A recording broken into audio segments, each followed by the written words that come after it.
Vous avez certainement tous déjà entendu parler du printemps arabe. Ce phénomène qui a bouleversé la géopolitique du monde arabe, commençant par le Maghreb, en Afrique jusqu'en Asie, qui s'est manifesté avec des conséquences souvent désastreuses, des morts et des divisions par endroits, et des bouleversements politiques sans précédent dans d'autres endroits. Et je pense que tous les Africains devraient comprendre qu'est-ce que c'est que ce phénomène, d'où il vient, et qu'est-ce qu'il faut faire pour se prémunir d'un tel phénomène. Malheureusement, nous sommes au regret de constater que certains Africains ne se réveillent pas. Et ce que je vais dire n'est que ma pensée à moi, mon analyse, c'est qu'il y a quelque chose qui vient sur l'Afrique de l'Ouest, que j'ai appelé l'hiver noir. L'hiver noir arrive. Il sera un hiver très froid, un hiver sanglant, un hiver meurtrier. Vous allez me poser des questions, pourquoi? Eh bien, en fondant la Confédération de l'AES, nous avons senti ce froid venir.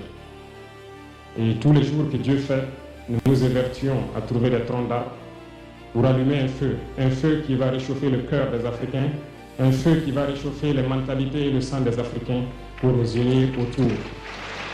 Nous nous sommes évertués également à faire la chasse aux loups pour essayer d'utiliser leur peau pour faire des manteaux pour nous protéger du froid de l'hiver.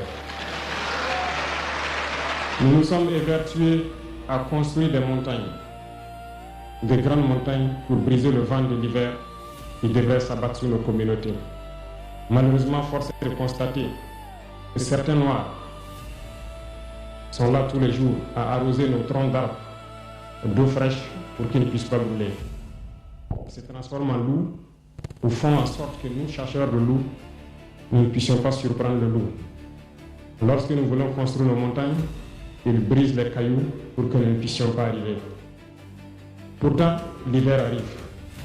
Et quand l'hiver viendra, devrions-nous permettre à ceux-là qui combattent de venir se protéger avec nos manteaux qu'on a confectionnés, avec les montagnes qu'on a construites pour nous protéger des vents, ou encore se réchauffer avec nous autour du feu.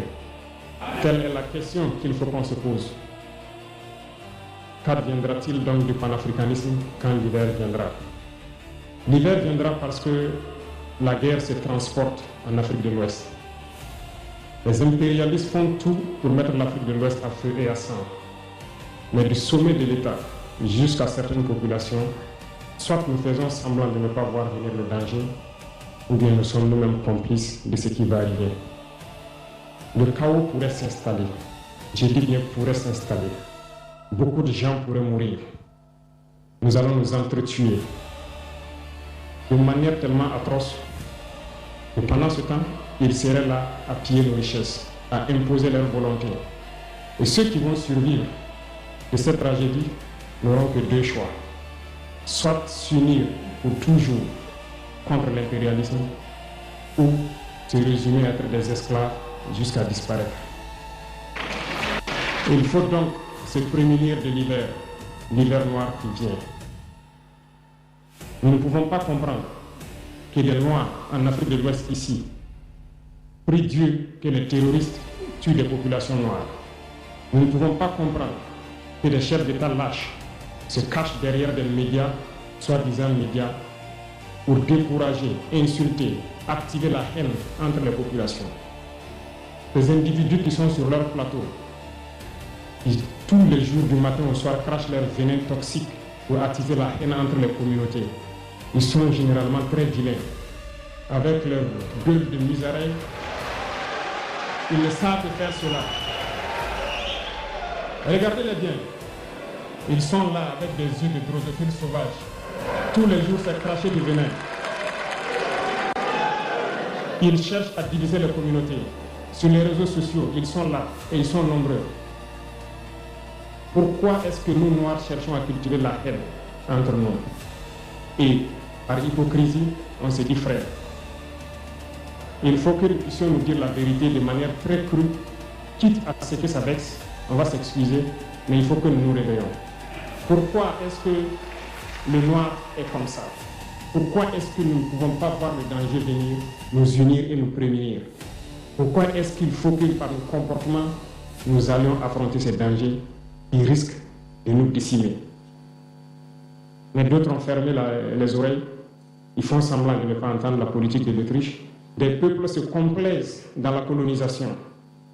Ils aiment cette domination. À peine s'ils n'appellent pas les impérialistes, venez nous coloniser, nous aimons être vos esclaves. Nous nous posons souvent des questions lorsqu'on voit les réactions. Ces pseudo-intellectuels décérébrés qui sont là à longueur de journée à entamer des débats en toute indignité, en toute malhonnêteté, comme s'ils ne voient pas la réalité des exemples qui se présentent à nous. Il y a plein d'exemples. Lorsque la démocratie fait certaines choses contraires aux règles même qu'elle s'est fixées, ils ferment les yeux là-dessus. Mais ils sont prompts à nous appeler juntes ou putschistes. Mais soyez sûrs d'une chose, nous sommes unis et nous resterons unis. Et nous devons ouvrir les yeux. L'AES va évoluer. Tout n'est pas forcément rose. Tout ne peut pas aller au rythme que nous souhaitons. Mais nous avançons sereinement et nous allons arriver à notre objectif. Et quand viendra l'hiver, si il faille que nous passions par l'hiver pour être libres, pour être unis, nous prions Dieu qu'il en soit ainsi et qu'il protège nos populations. Sinon, une chose est sûre, l'AES vaincra, l'AES grandira. Restez sereins parce que nous avons confiance en nos populations. Nous avons confiance en vous, que vous comprenez qu'aucune manipulation ne peut aujourd'hui nous diviser entre nous. Aucune manipulation ne peut nous amener à haïr d'autres personnes. Aucune manipulation ne doit nous amener à riposter d'une manière violente, physique, face à ces individus qui n'ont absolument rien compris. Restez sereins, ne ripostez pas physiquement, nous riposterons par la communication jusqu'à ce qu'ils changent eux-mêmes de mode d'action et nous allons aussi riposter en fonction du mode d'action. Restez sereins, Dieu protégera l'AES. Dieu vous protège tous, toutes les populations de l'AES. Dieu vous accompagne tous dans vos objectifs. Et Dieu, qui est si juste, se bat pour ceux qui se battent. Nous nous battons. Nous sommes une population résiliente, la plus résiliente de la sous-région. Personne n'aurait cru que vous pouvez supporter ce que vous êtes en train de vivre. Nous allons vaincre le terrorisme, nous allons nous développer et nous allons nous affirmer. Nous allons avoir notre place dans le concert du monde. Que Dieu bénisse l'AES, que Dieu bénisse notre population résiliente et résistante. Que Dieu nous unisse davantage, la patrie ou la mort.